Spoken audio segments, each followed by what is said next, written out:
I was sent an email via my website, allshorts.eu, and the message basically accused me of propagating hate and causing more of a divide. Well, this individual was a farmer, right? And he went on about, you know, reasons why he voted for Brexit and what have you. He still believed in the Brexit. And I thought to myself, my God, what's the point in even trying to communicate with these people, trying to show them sense and the errors of their ways and the effect of their decision to vote leave, when the evidence is all around them now and they can't come to terms with that they made a mistake. It's like they can't put two and two together. Anyway, while you're happy, hit the old like button. And if you want to support the channel, you do on Patreon or buy us coffee, links down below. And that would be very nice, you know, that would. Well, I walk with dogs at the moment, and my missus. But it just got me thinking, and my head keeps going round and round circles on this. Oh, I keep calling people stupid, you see. Yeah, and idiots. And, yeah, lack of thinking, I say. But I've got past now the idea that we stand any chance whatsoever of joining the European Union, rejoining. I just can't see it happening because there's just not enough support. And when you haven't got governmental support to do that as well, it almost feels like, it feels like a lost cause. But all that does, because I feel that we're getting further and further away of any alliance with the EU. And don't listen about this Brexit Reset stuff, that's a bollocks. It's just wishing for stuff that's not really possible unless you're willing to move those red lines, which they keep telling us, you know, the government keeps saying, no, we're not going to move our red lines. Hard and fast red lines they are. They're etched, you could say. But, you know, all that does, you see, for me, you know, as a person who's been affected by the Brexit, and my family and that, I just feel it just deepens my resentment of these people. It really does. And when they don't show any remorse, you know, just accepting maybe I made a mistake, it isn't what I expected it to be. You know, just state the obvious, you know. But no, they don't. They dig their heels in and go in deeper and spread even more ridiculous lies and more rubbish. Stuff that makes zero sense. No logic behind it.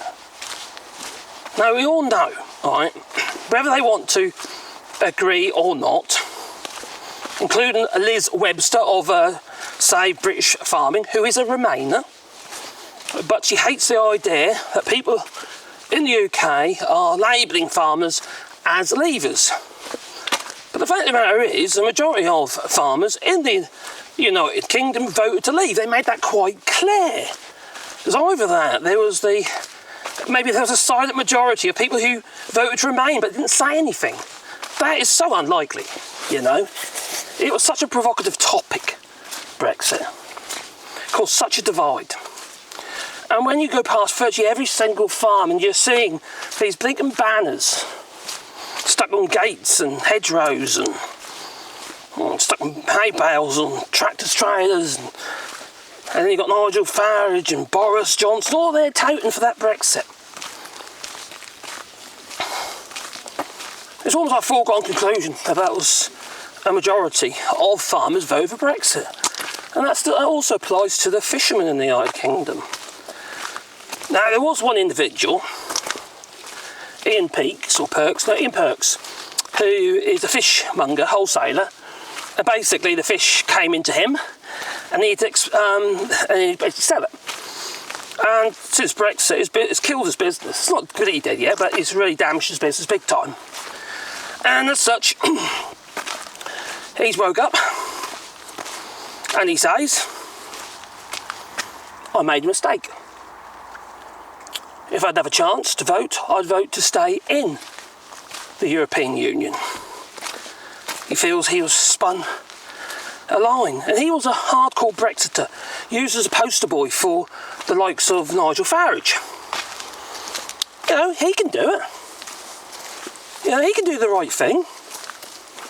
I'd like to see what he's going to do about it, you know, help other people maybe who are having trouble because of Brexit, you know, punishment. Why can't the farmers? But instead we've got people who advocate for being in the European Union, like Liz Webster, who I actually quite like, you know, she's alright really. But she's trying to make out that the farmers as a majority didn't vote for Brexit, and obviously not all farmers vote for Brexit, obviously. So all that does is it makes me feel that these people, it makes me feel that they're just treating us like fools, you know, like we don't know, all right, but we do, you know.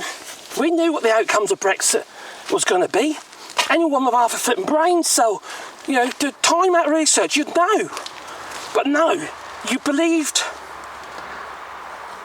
false promises, fake promises. I think you call them lies, you know. By the politicians, by the likes of Jacob Rees-Mogg, there now, happy fish. You know, Boris Johnson going on about the kipper and the ice pillow. He wasn't even right. That's a UK rule. He was saying that the EU imposed silly rules like ice pillows for posted kippers. That was a UK rule. So it's deeply frustrating that these people still tout their Brexit like there's we should have just had a different Brexit. It just needed to go to a different school.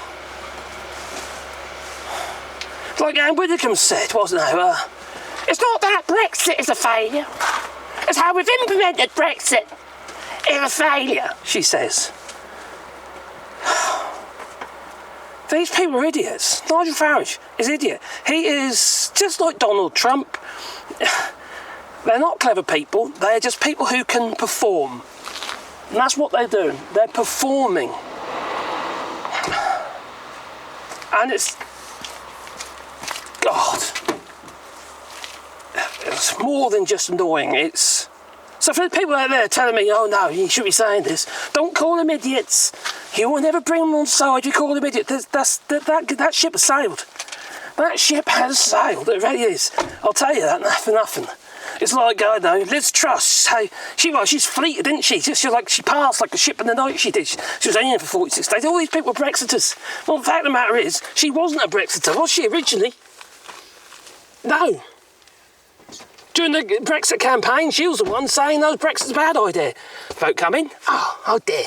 I made a mistake there. How am I going to feather my cap if I, say Brexit was a bad idea? So they carried on lying, basically, to people. And that's what they've done. Just lie.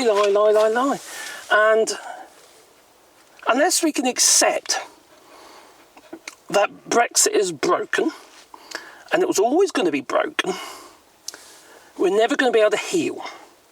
So until these people actually wake up and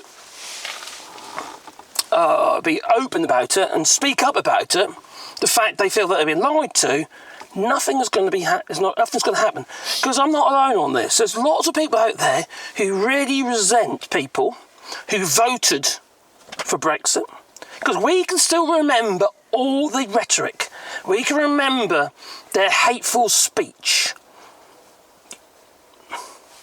Fueled by the right-wing media. For Christ's sake, the Daily Mail put faces of the judges on the blooming front cover and what have you, saying they're traitors and stuff like that. And then that just fueled hate crime. What about Joe Cox got murdered? You know? All these people, it's just, So, no, I'm not going to say sorry. No. And I'm going to call it as I say it. If someone's been a blooming idiot, all right, as far as I'm concerned, they're an idiot. There's no middle ground there. There really isn't, especially as far as Brexit's concerned. If it's something you don't know about, but if you are claiming that you do know about something, you're clearly wrong about it, and you thought, oh shit, I was wrong about that, and don't come clean, and you know me, that's something I do. If I make a mistake, I'll make a video and say I made a mistake. And we should do. We need to own up to our flaws, you know. Obviously, when you're perfect, like me. Was that too much? No. So anyway, let me know what you think. Please leave it in the comments down below. And please, please, please, have a fantastic Christmas. And hopefully you got your turkey in time. Yeah. Okay. Toodaloo.